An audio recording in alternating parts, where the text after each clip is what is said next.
പിതാവിൻ്റെയും പുത്രൻ്റെയും പരിശുദ്ധാരൂപിയുടെയും നാമത്തിൽ ആമേൻ. വീണ്ടും വചനവുമായി വരുവാൻ സാധിക്കുന്നതിന് കർത്താവിന് നന്ദി പറയുന്നു. ഇന്ന് ഇപ്പോൾ ഞങ്ങളുടെ അടുത്തുള്ള ഒരു പള്ളിയിൽ അച്ഛൻ വളരെ നല്ല ഒരു കാര്യമാണ് ചെയ്തിരിക്കുന്നത്. എല്ലാ ശനിയാഴ്ചയും പുറത്തുനിന്ന് 2 വൈദികർ 7 മണിക്ക് അവിടുത്തെ വിശുദ്ധ കുർബാന കാലത്ത് കഴിയും. എന്നിരുന്നാലും ആ വിശുദ്ധ കുർബാന കഴിഞ്ഞതിന് ശേഷം ഒരു 8:30 വരെ 2 വൈദികർ അവിടെ കുമ്പസാരിപ്പിക്കാൻ ഇരിക്കും. അപ്പോൾ ക്രമേണ ഇപ്പോൾ എല്ലാ ആഴ്ചയിലും കുമ്പസാരം നടക്കുന്നു. പക്ഷേ ആളുകളുടെ എണ്ണം കൂടി വരുന്നു. അത് ഒരു വിശുദ്ധിയുടെ ഒരു പ്രത്യേകതയാണ്. ഒരു ദേവാലയത്തിൽ നമ്മൾ പോകുമ്പോൾ അതിൻ്റെ വിശുദ്ധി നമ്മൾ കണക്കാക്കേണ്ടത് എത്ര ആളുകൾ പശ്ചാത്തപിക്കുന്നുണ്ട്, മാനസാന്തരപ്പെടുന്നുണ്ട്, പാപങ്ങളെ ഒഴിവാക്കാൻ ആത്മാർത്ഥമായി എത്ര കണ്ട് ശ്രമിക്കുന്നുണ്ട്. അവിടുത്തെ ആ ഒരു പുരോഹിതൻ കാരണം എത്ര പേരുടെ ജീവിതത്തിൽ മാറ്റങ്ങൾ വന്നു എന്നുള്ളതെല്ലാം അതിൻ്റെ പാരാമീറ്റേഴ്സ്. അല്ലെങ്കിൽ എത്ര പള്ളി പോണതെന്നോ പള്ളി എത്ര വലുതാക്കിയെന്നോ അതൊന്നും അല്ല. വിശുദ്ധിയിൽ ആ ചർച്ചിൻ്റെ കീഴിലുള്ളവർ എത്ര വളർന്നു, ആ പുരോഹിതൻ മൂലം എത്ര വളർന്നു എന്നുള്ളതാണ് യഥാർത്ഥമായ ആത്മീയ പുരോഗതി. പിന്നെ ഞാൻ ചെന്നപ്പോൾ ഞാൻ ലേറ്റായെന്ന് കരുതിയാണ് ചെന്നത്. ഞാൻ ചെന്നപ്പോൾ ഒരു 8 മണിയൊക്കെ ആയിട്ടുണ്ട്. അപ്പോഴും വലിയ തിരക്ക്. അപ്പോൾ ഞാനവിടെ മാറിയിരുന്നു. നന്നായിട്ട് പാപങ്ങളൊക്കെ ഓർത്തെടുക്കാനും എല്ലാത്തിനും സമയമുണ്ടായിരുന്നു. പക്ഷെ അവിടെ ഇരുന്ന് നമ്മൾ ഈ കുമ്പസാരം എന്ന കൂദാശ കഴിഞ്ഞ് ആ കുമ്പസാരം കഴിഞ്ഞ് ഇങ്ങോട്ട് എണീറ്റ് വരുന്നവരുടെ മുഖഭാവം നമ്മൾ ശ്രദ്ധിക്കുമ്പോൾ എത്ര വലിയ സമാധാനമാണ് അവരുടെ മുഖത്ത്. വലിയ ഭാരങ്ങൾ ഇറക്കി വെച്ചതിൻ്റെ സമാധാനവും പ്രകാശവും എല്ലാവരുടെയും മുഖത്ത് പ്രായഭേദമന്യേ അത് നമുക്ക് പ്രകടമായിരുന്നു. ദൈവത്തിന് നന്ദി, ആ പുരോഹിതനും നന്ദി. ഇങ്ങനെ ഒരു ഏർപ്പാട് ഇപ്പോൾ കുമ്പസാരിക്കാനൊക്കെ പുരോഹിതന്മാരെ കിട്ടാനൊക്കെ ഭയങ്കര ബുദ്ധിമുട്ടാണ്. അവരെല്ലാം വിവിധ തിരക്കുകളിലാണ്. അങ്ങനെയുള്ള ഇടത്താണ് ഈ ഞങ്ങളുടെ പ്രിയപ്പെട്ട അച്ഛൻ ഇങ്ങനെ ഒരു സൗകര്യം ഞങ്ങൾക്ക് ചെയ്ത് തന്നിരിക്കുന്നത്.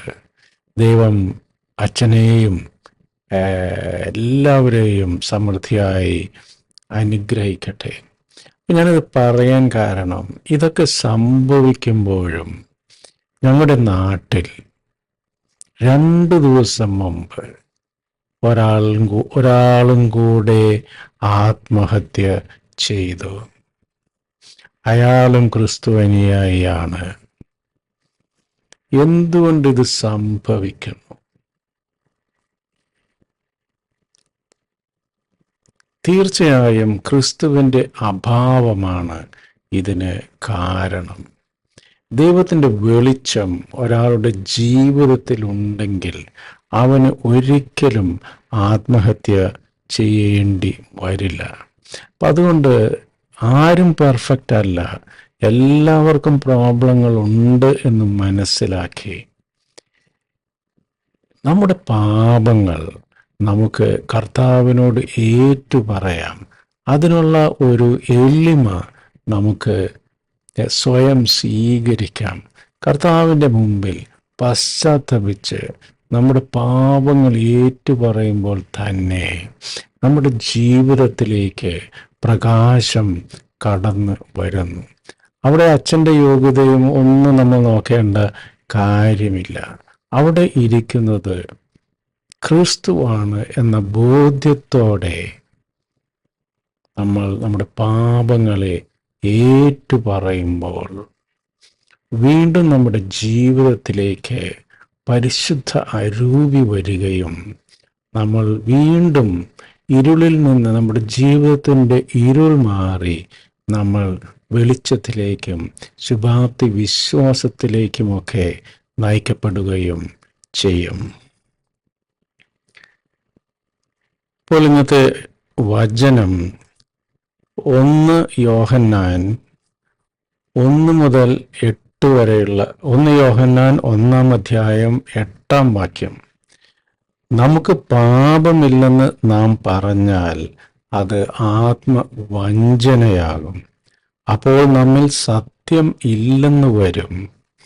എന്നാൽ നാം പാപങ്ങൾ ഏറ്റുപറയുന്നെങ്കിൽ അവൻ വിശ്വസ്തനും നീതിമാനുമാകയാൽ പാപങ്ങൾ ക്ഷമിക്കുകയും എല്ലാ അനീതികളിൽ നിന്ന് നമ്മെ ശുദ്ധീകരിക്കുകയും ചെയ്യും. ഞാനൊരു പ്രാവശ്യം കൂടി വചനം വായിക്കാം. നമുക്ക് പാപമില്ലെന്ന് നാം പറഞ്ഞാൽ അത് ആത്മവഞ്ചനയാകും. ഈ ലോകത്തിൽ പാപം ചെയ്യാത്തവരായി ആരുമില്ല. അപ്പോൾ അങ്ങനെയുള്ള ഈ ലോകത്തിൽ ഒരുവൻ പറയുകയാണ് എനിക്ക് ഒരു പാപവും ഇല്ലെന്ന് പറഞ്ഞാൽ അത് ആത്മവഞ്ചനയാകും, അപ്പോൾ നമ്മിൽ സത്യം ഇല്ലെന്ന് വരും. എന്നാൽ നാം പാപങ്ങൾ ഏറ്റുപറയുന്നെങ്കിൽ അവൻ വിശ്വസ്തനും നീതിമാനുമാകയാൽ പാപങ്ങൾ ക്ഷമിക്കുകയും എല്ലാ അനീതികളിൽ നിന്ന് നമ്മെ ശുദ്ധീകരിക്കുകയും ചെയ്യും. വീണ്ടും റോമ 6:12. അതുകൊണ്ട് ജഡമോഹങ്ങൾ നിങ്ങളെ കീഴ്പ്പെടുത്താൻ തക്കവിധം പാപം നിങ്ങളുടെ മർത്തൃശരീരത്തിൽ ഭരണം നടത്താതിരിക്കട്ടെ. ജഡമോഹങ്ങൾ നിങ്ങളെ കീഴ്പ്പെടുത്താൻ തക്കവിധം പാപം നിങ്ങളുടെ മർത്തൃശരീരത്തിൽ ഭരണം നടത്താതിരിക്കട്ടെ. നിങ്ങളുടെ അവയവങ്ങളെ അനീതിയുടെ ഉപകരണങ്ങളായി പാപത്തിന് സമർപ്പിക്കരുത്. പ്രത്യുത മരിച്ചവരിൽ നിന്ന് ജീവൻ പ്രാപിച്ചവരായി നിങ്ങളെ തന്നെയും നീതിയുടെ ആയുധങ്ങളായി നിങ്ങളുടെ അവയവങ്ങളെയും ദൈവത്തിന് സമർപ്പിക്കുവിൻ. പാപം നിങ്ങളുടെ മേൽ ഭരണം നടത്തുകയില്ല, കാരണം നിങ്ങൾ നിയമത്തിന് കീഴിലല്ല, കൃപയ്ക്ക് കീഴിലാണ്. നമ്മുടെ ജഡമോഹങ്ങളെയും നമ്മുടെ ലൗകിക ചിന്തകളെയും നമ്മുടെ അവയവങ്ങളെയും എല്ലാം ദൈവത്തിന് സമർപ്പിക്കുവിൻ. അപ്പോൾ പാപം നിങ്ങളുടെ മേൽ ഭരണം നടത്തുകയില്ല, കാരണം നിങ്ങൾ നിയമത്തിന് കീഴിലല്ല, കൃപയ്ക്ക് കീഴിലാണ്. കൃപ ഉണ്ടെങ്കിൽ മാത്രമേ നമുക്ക് പാപത്തെ വർജിക്കാൻ സാധിക്കുകയുള്ളൂ. നമ്മുടെ സ്വന്തം ശക്തിയിൽ മാത്രം നമ്മൾ അവലംബിക്കുകയാണെങ്കിൽ പാപം നമ്മളെ കീഴ്പ്പെടുത്തും. നമുക്ക് നമ്മുടെ പാപങ്ങളെ ഏറ്റുപറഞ്ഞ് എളിമയോടെ കർത്താവിലേക്ക് തിരിയാം. ഫ്രീക്വൻ്റായിട്ട് കിട്ടുന്ന അവസരങ്ങളിലെല്ലാം നമുക്ക് കുമ്പസാരമെന്ന കൂദാശ നമുക്ക് സ്വീകരിക്കാം. നമ്മുടെ പാപങ്ങളെ ഏറ്റുപറയാം.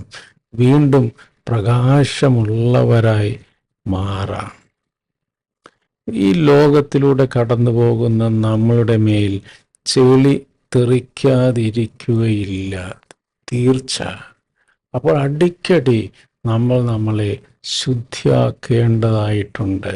കുമ്പസാരമെന്ന കൂദാശ നമ്മളെ ഇതിന് സഹായിക്കും.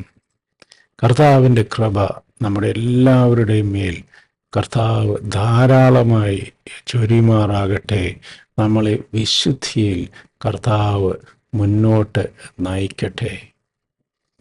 ദൈവം നമ്മെ എല്ലാവരെയും സമൃദ്ധമായി അനുഗ്രഹിക്കട്ടെ. നിങ്ങളും എനിക്ക് വേണ്ടി പ്രത്യേകം പ്രാർത്ഥിക്കുമല്ലോ. Amen. God bless. Hallelujah. Praise you, Jesus. Thank you, Jesus. Adore you, Jesus Christ. Worship you, Jesus Christ. Hallelujah. Praise you, adore you, worship you. Hallelujah. Hallelujah. Hallelujah.